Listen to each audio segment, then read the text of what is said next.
fantasies that gives them the wiggle room to kind of go their own way with it, which I don't think anyone was asking for that. I know that because when The Hobbit came out, like through The Hobbit's run in theaters, the entire trilogy, people were like, oh, you're gonna do the Silmarillion next? Pete Jackson, you should. Granted, wait a minute. Hold on. This is the Silmarillion. Translating this into any series, movie, or anything would be a pain in the ass because sometimes the events are kind of vague, where it just kind of talks about what happened rather than the specific details. But there are some great stories, some great Tolkien history in here that I really think fans would want to see. Stories of Morgoth, of Sauron. I mean, granted, the Rings of Power in the Third Age is a chapter in here.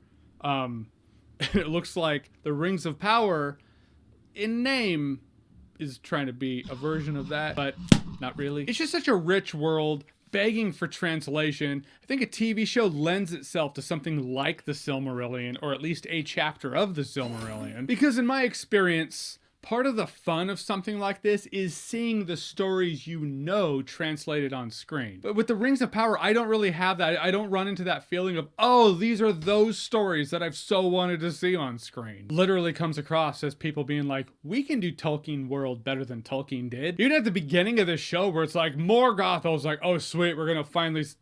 We don't. There's so much you can do with Morgoth. There's so many people out there, Lord of the Rings fans, who don't really know who Morgoth is. You just, why not show Morgoth? How about the Children of Hurin? I'd watch that. Are you kidding me? I got that book from my friend, huge Tolkien fan. I was like, hey, happy birthday. New Lord of the Rings book. Enjoy. And he read it and he was like, that was a downer. Now I'm thinking about it. I'm like,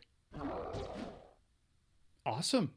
Why don't they do that? I'd watch a show revolving around that. Dude, I guess the point of this is the fact that we're dealing with Tolkien's world. There are literary scholars out there who dedicate their entire careers and lives to the world of Middle-earth, to the world of Tolkien. Not only that, but J.R.R. Tolkien and his books, his world, have inspired other authors to write their stories. Without Lord of the Rings, there would be no Game of Thrones. I just feel like a world like that deserves the respect that comes from a proper translation. At least make Galadriel the star of your show, a character I can root for. You know, the little thing. Also, side note, is that Gandalf?